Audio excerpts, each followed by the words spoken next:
Hello everyone and welcome back to the Common Sense Crypto channel. As with you always, this is Rich doing another video today on XRP. So I hope you're all having a wonderful day today wherever you are in this great world. We're gonna talk about XRP. And I gotta start with this from CoinDesk. Crypto is now part of every financial advisor's conversation, and 50% of them plan to increase their allocations this year, according to a new survey. And they're also talking about ETFs as well. But the reason that the financial advisors need to jump on board is because this is a shift that's happening. People don't want the 5 or 10% moves that you get in the stock market anymore. People want to see those massive run-ups that we see inside the crypto space. But this is going to lead to more adoption of crypto as well. Because think about it.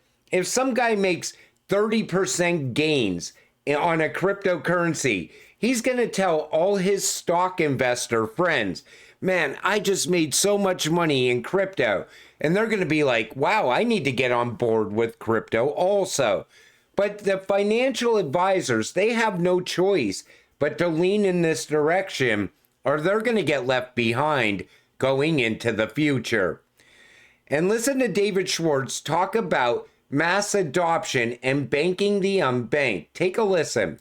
I feel like we really are on the cusp of a mass institutional adoption, both of DeFi and of other blockchain technologies. I think this is also like one of the key obstacles to mass retail adoption. A lot of people in the space previously thought that retail adoption was like the big wave, but I think institutional adoption is a precursor. You have to connect to where people are. You have to go to where the value is. You can't build a new financial system from zero, ignoring the existing financial system where everybody's money is, where all the value is, where the real world is, trillions of dollars in value. You can't just say, oh, forget about all that, let's just build something new over here. It doesn't work.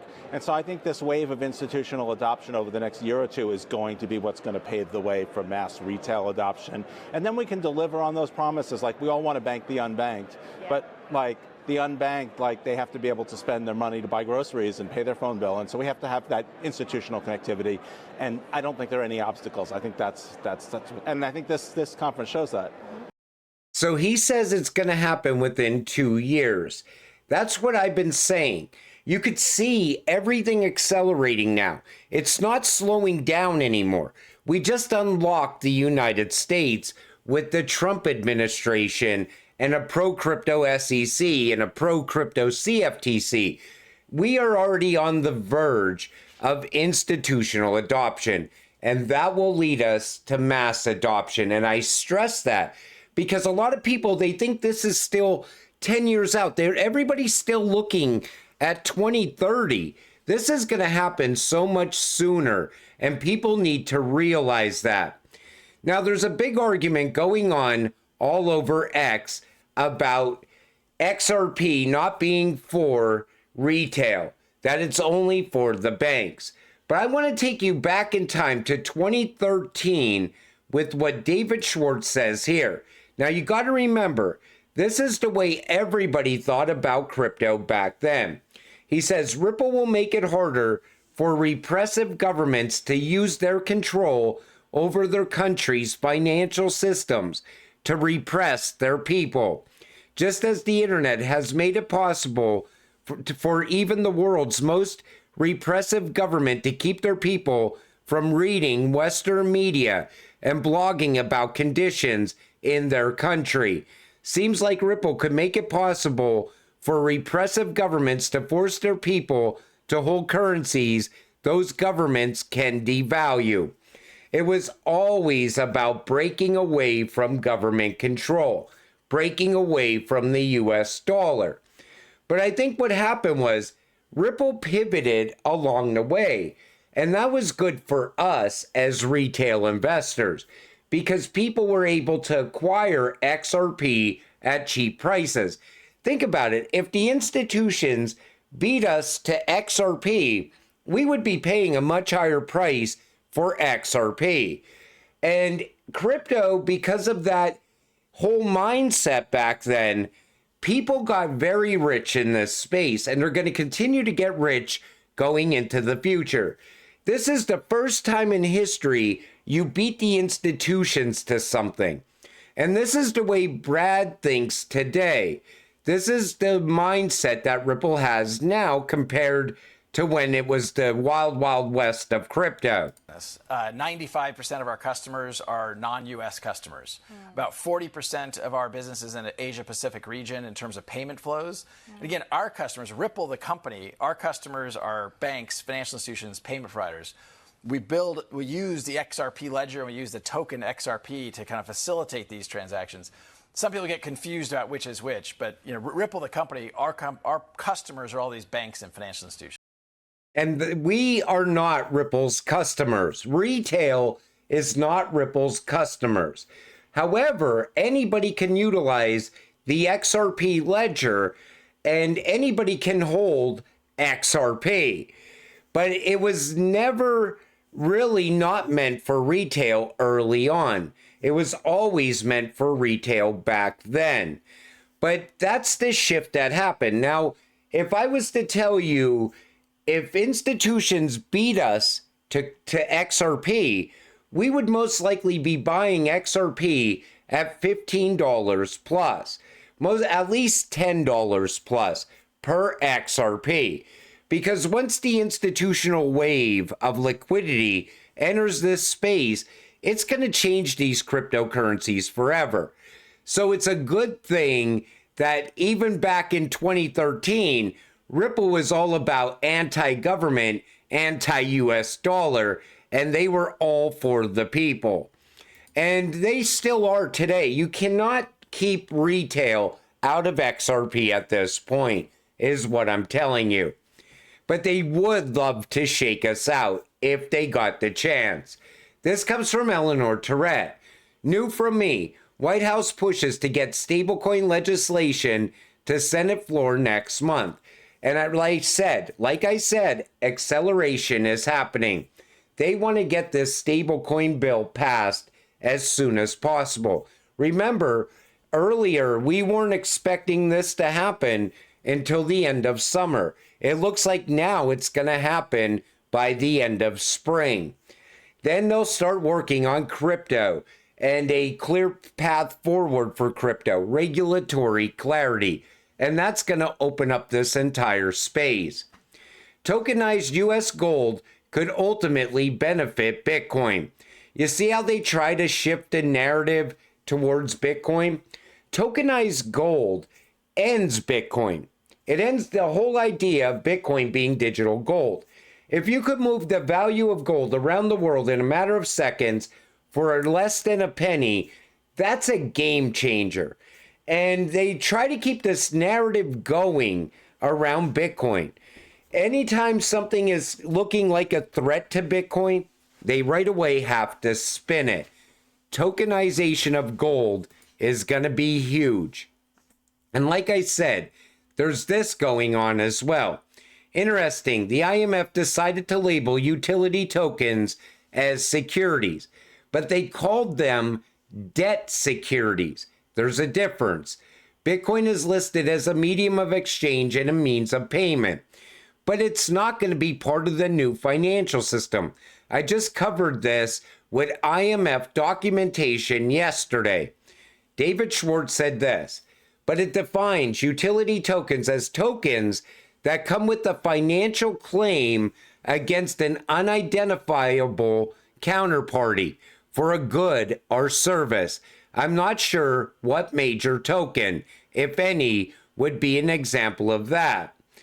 And then he goes on to say, I think that it's probably right, but it's weird to think of a stablecoin as a utility token.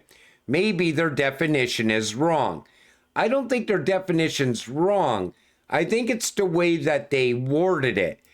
Debt security. What they're telling you, what the IMF is telling you is this. They're going to utilize utility tokens inside of the new financial system, inside of the digital financial system. When it comes to Bitcoin, It's going to be recorded separately in the capital account, and it's most likely going to get regulated into irrelevance through the IMF. And that's why the IMF warned El Salvador to step away from Bitcoin. They even warned the United States that it's not a good idea to be holding Bitcoin. ECB sees it the same way. The BIS sees it the same way. They're just going to regulate it out overseas either way. That's what I see happening. They're going to regulate it into irrelevance. And all of a sudden, utility will be the future. Uphold put this out earlier today. Legacy payment infrastructures are holding us back. And the CEO actually talked about this. Simon McLaughlin. An aging and an expensive system. He was very critical of SWIFT. He's telling you that SWIFT sucks and we need something better going forward.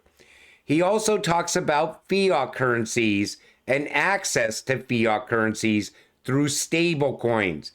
Then he talks about empowering small businesses and freelancers, how the new system, how an upgraded system can level the playing field and allow anyone to participate in the global marketplace. Then he talks about banking the unbanked as well.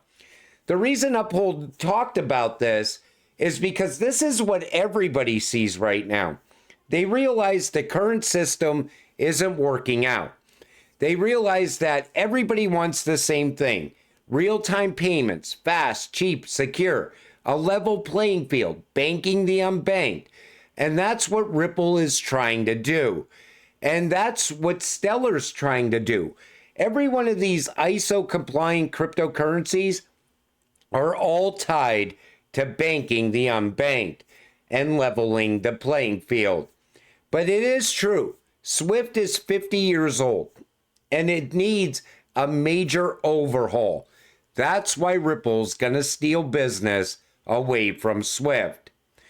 And Larry Fink says a market crash is incoming. Take a listen. Power grid and building out infrastructure. There are so many opportunities here to invest. And so, yes, it's upsetting to watch the markets right now and the fear of tariffs and other things. And look would I be surprised? And I don't want to be, this is not webcast, is it, guys? I would not be surprised to see elevated inflation over the next 5 months. I would not be surprised to see, and across every CEO I talk to, we're starting to talk about a more fearful economy going on right now, and a lot of it is that fear. But I do believe this is going to be more short term. Once we understand the policies, once we become more accustomed to it, but having an economy fall 7% after the dramatic rise in our equity markets over the last 3 years is a blip. So what he's telling you is this. It's going to be a short-lived pain in the markets, and that you should have cash on hand to be ready to buy up cheap cryptocurrencies if that was to happen. He also mentioned tariffs as well. Now, whenever there's talk of tariffs, right away, the crypto market crashes down. And I think the crypto market is going to adjust for tariffs going forward because they're supposed to be live on April 2nd. But everybody is also saying that April's going to be very big for crypto. So think about it like this. We get a crash, at least maybe we prepare ourselves for that crash. Maybe the crash never happens because the market is already adjusting for the future tariffs to take place. We really don't know yet. We will find out on April 2nd. And I thought this was great. Take a listen to this right here. At the same time, though, James, I think it's also important to acknowledge that there were many others fighting alongside us, and many who were actually fighting even before we got dragged into this entire regulation by enforcement campaign. I think of people like Stu Alderati, John Deaton, folks who really bore the brunt of Mr. Gensler's early efforts to try to crack down on crypto and essentially stamp it out before it could become large enough and broad enough to have a movement of regular people behind it. I give a lot of those folks a lot of credit for holding the SEC at bay for as long as they did. And I thought that was great because Ripple fought the good fight on behalf of all of crypto. I don't even think we would be where we are right now if it wasn't for Ripple fighting back against the corrupt SEC. And I just wanted to play that clip because I think it's great that some people actually acknowledge what Ripple has done for this space. And it's going to pay off for us as retail investors in the coming months. I mean, once XRP really starts to run up, watch how quick this space changes. Watch how fast you see FOMO.